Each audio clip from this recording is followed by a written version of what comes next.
All right, continuing on the RX7, it is another video. Thanks for staying in tune with the RX7 project.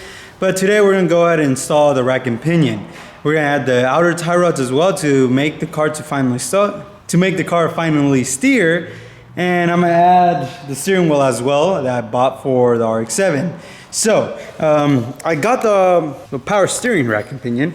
And right here behind me is where it's at, right there. And to tell you the truth, I did not record any footage of me working on the rack and pinion. I simply recorded it on my phone and uploaded it on Instagram. So what I've done to the rack and pinion, it's power steering. I heard a lot of things about it being light once you reach high RPMs, and when you steer, you don't feel the road as often. And that's dangerous. Inside here, there's a little sleeve, well, like kind of like a piston style setup that has a rubber O-ring around it.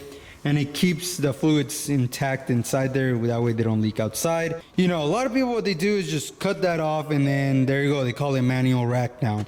And that is not the proper way of doing it. The proper way is you have to disassemble the whole thing and take off that shaft.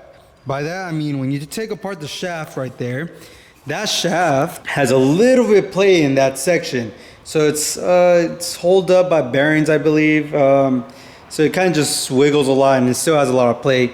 So I took apart that whole shaft. Took a while because I had to hammer it down to take out a pin and then disassemble the whole shaft. I took apart the unnecessary parts, put it back together, and then MIG welded it. And now it's very sturdy. I doubt it's gonna even break on me. If it breaks, well, it's my dumb ass for not welding it properly. But I'm pretty sure I welded it right. So continuing on after that, I'm gonna go ahead and find places where I could just plug the power steering lines, because there's holes right there and I need to go ahead and plug it. I am going to remove one of the sleeves out as well, because I'm go ahead and put more bearing grease, because I kind of just cheaped out my bearing grease, and I mean, it's going to hold a lot of heat and friction, so I should make sure that this thing has like the whole tube of grease in there. I mean, it's not going to hurt it. All right, you guys, so I went ahead and picked up some hardware. I got these concave Allen head style screws or bolts to mount my rotors, and then I got M12s and then also M10s by 1.25 to screw them onto here. There's actually an M12 in this. I'm gonna go ahead and cut it and then screw it on here to cap this up, and then I'm gonna reuse these ones and just cut it a little bit more lower and then weld it on the top of the head, and it should cap all of them. That way I don't have to waste more on screws and then having to cut them. But these right here are meant for these ones, that way I could fasten them, and that is about it.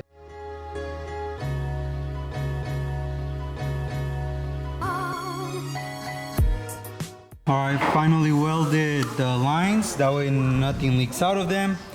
As you can see, they're all tack welded, well, not tack welded, but I melted it down, that way they could fuse together and it's not gonna leak.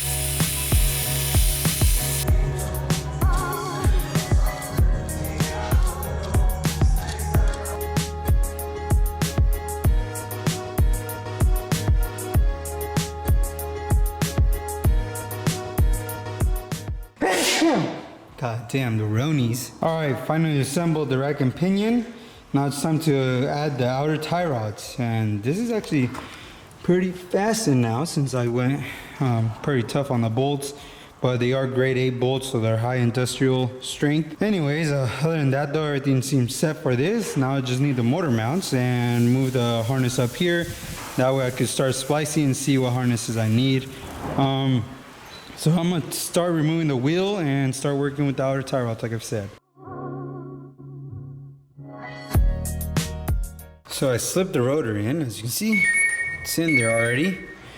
The thing is, it needs those two bolts. So I went to my local O'Reilly's and I got myself these, what I will need, because they're concaved and they're flat on the top. The thread fitting for this is an M8 1.25. There you go. Now I'm gonna go ahead and spin in there.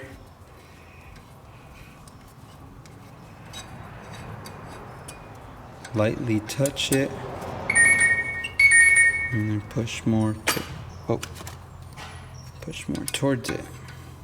Pretty damn nice. Got these rotors for 50 bucks both, or actually 20 bucks around there, 20, 30 bucks around there.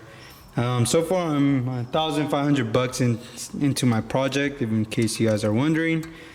But yeah, all right, so I'm gonna go ahead and clean up all my tool sections, and I'm gonna pause on this for now because I'm gonna go ahead and remove the lower control arm and just replace polyurethane bushings and also replace the lower ball joint because those are pretty much done.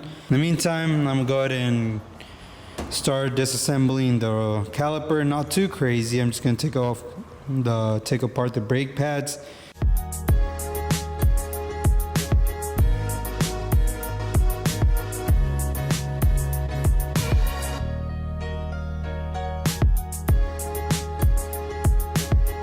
Alright, so that's the first coat. I'm gonna go let it dry before I start spraying more, and then it's gonna drip. So I'm gonna let that dry for now, and then hit it with the second and then the third.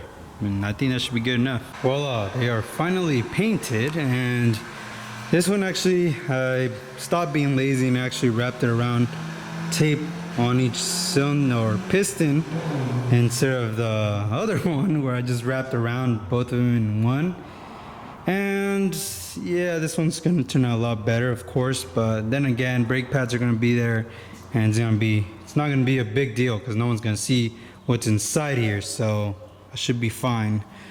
So yeah, now that these are painted, I'm gonna go let them sit and dry. I already put some heat gun onto it a little bit, not too intense, but a good amount, just for it to sit properly. If everything came out great, the paint shouldn't flake off. If it does, and that means there was still some grease left on there, and that is my fault because I ran out of brake cleaner.